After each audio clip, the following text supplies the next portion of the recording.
사무엘상 18장. 다윗이 이렇게 사울과 몇 마디의 이야기를 주고받는 사이에 곁에 있던 사울의 아들 요나단의 마음은 이미 다윗에게 끌려 있었다. 요나단은 다윗을 마치 자기의 분신인 양 사랑하게 되었다. 사울은 그날로 다윗을 왕궁에 붙잡아 두고 다시는 베들레헴에 있는 집으로 돌려보내지 않았다. 요나단은 다윗을 자기 생명처럼 사랑하여 그와 영원한 우정을 맹세하였고 자기가 입고 있던 겉옷을 벗어서 그에게 주었으며 자기의 칼과 활과 허리띠도 그에게 선물로 주었다. 다윗은 사울이 시키는 일마다 성공적으로 수행하였다. 다윗이 이렇게 가는 곳마다 크게 승리하고 돌아오자 사울은 그에게 군사령관의 직책을 맡겨주었다. 그러자 온 군대와 백성이 그 일을 기뻐하였고 궁중의 신하들도 그 일을 당연하게 여겼다. 블레셋 족속의 용사 골리앗을 쳐 죽인 다윗이 이스라엘 온 군대를 거느린 사울과 함께 돌아오는데 이스라엘 모든 성읍에서 여인들이 나와서 사울왕을 환영하였다. 여인들은 길가에 줄지어 서서 기뻐 뛰며 소고와 경쇠 소리에 맞추어 노래도 부르고 춤도 추었는데 이때에 그들은 다음과 같이 환호하는 노래를 불렀다. 사울왕이 쳐 죽인 원수는 수천이지만 다윗이 쳐 죽인 원수는 수만이라네. 사울은 이 노래를 듣고 몹시 기분이 상해 이렇게 투덜대었다. 내게는 겨우 수천 명을 죽인 공로만 돌리고 다윗에게는 수만 명을 죽인 공로를 돌렸으니 이제 그에게 모자란 것은 왕이 되는 것뿐이겠구나. 사울은 이때부터 질투하는 심정으로 다윗을 바라보게 되었다. 다음날 하나님께서 사울에게 악령을 내려보내시자 사울이 왕궁에서 갑자기 발작을 일으키며 미친 사람처럼 떠들기 시작하였다. 그래서 다윗은 전과 같이 수금을 타기 시작하였다. 이때 사울이 갑자기 창을 손에 들어 다윗을 벽에 박아버릴 생각으로 내던졌다. 그러나 다윗은 이러한 사울 앞에서 2번이나 몸을 피하였다. 다윗이 사울을 살리려고 수금을 탈 때 사울은 다윗을 죽이려고 창을 2번이나 던졌으나 실패하자 다윗이 점점 무서워지기 시작하였다. 이제는 사울도 여호와께서 자기에게서 떠나가고 다윗 편에 서 계신 것을 알게 되었다. 그래서 사울은 다윗을 더 이상 왕궁에 두지 않고 그를 작은 부대의 지휘관으로 임명하여 내보냈다. 그러나 다윗은 여전히 그 부대를 이끌고 출전하여 항상 승리하였다. 여호와께서 언제나 다윗과 함께 계셨기 때문에 그는 어떤 싸움에 나가든지 크게 승리하고 돌아왔다. 다윗이 이렇게 승전하는 것을 보고 사울은 더욱더 그를 두려워하였다. 그러나 온 유다와 이스라엘 백성들은 다윗을 점점 더 사랑하여 그가 온 나라의 군대를 거느리고 출전할 때마다 모두 기뻐하였다. 이제는 사울이 음모까지 꾸몄다.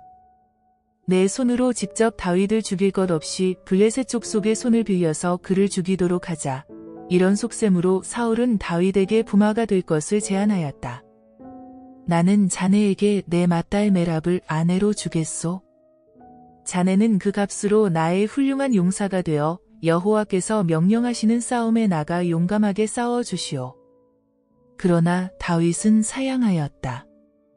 제가 감히 부마가 될 수 있겠습니까? 제 집안으로 보나 혈통으로 보나 감당할 수 없는 일입니다. 그러나 정작 2년이 지나서 다윗의 결혼 날짜가 다가오자 사울은 메랍을 다윗에게 주지 않고 무흘라 사람 아드라엘에게 아내로 주었다. 그런데 사울의 둘째 딸 미갈이 다윗을 사랑하게 되었다. 누가 이 소식을 사울에게 전하자 그는 때마침 잘된 일이라고 생각하고 그런데도 사울은 다윗에게 이와 같이 약속하였다. 오늘부터 2년만 지나면 내가 자네를 사위로 맡겠으니 그동안의 훌륭한 용사로서 전공을 세워주시오. 또 다시 다윗을 죽일 음모를 꾸몄다. 내가 또 한 번 다윗에게 딸을 주겠다고 약속하고 이번에는 다윗이 이 올무에 걸려 죽도록 하겠다. 블레셋 족속이 나를 대신해서 다윗을 죽이도록 하겠다. 사울이 이번에는 신하를 시켜서 은근히 다윗에게 이런 말을 전하도록 하였다.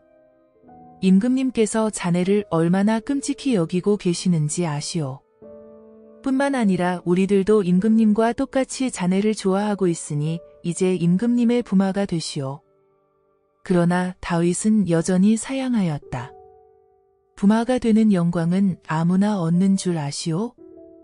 나는 가난한 농부의 자식입니다. 신하들이 이 말을 즉시 사울에게 전하자 사울은 신복들에게 이와 같이 명령하였다. 너희는 다윗에게 가서 임금님께서는 결코 신부의 값을 원하지 않습니다. 다만 블레셋 사람의 포병을 100개만 벗겨와서 임금님의 적에게 원수를 갚아드리면 그만입니다. 하고 말해주어라. 그러나 사울의 속셈은 여전히 다윗을 블레셋 족속의 손에 빠뜨려 죽이는 것이었다.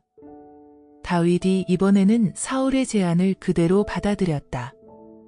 그는 왕의 사위가 됨으로써 정당한 왕권 계승자가 될 수 있었기 때문이다.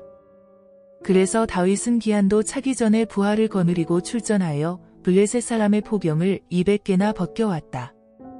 그러자 사울은 다윗에게 자기의 둘째 딸 미갈을 아내로 주었다.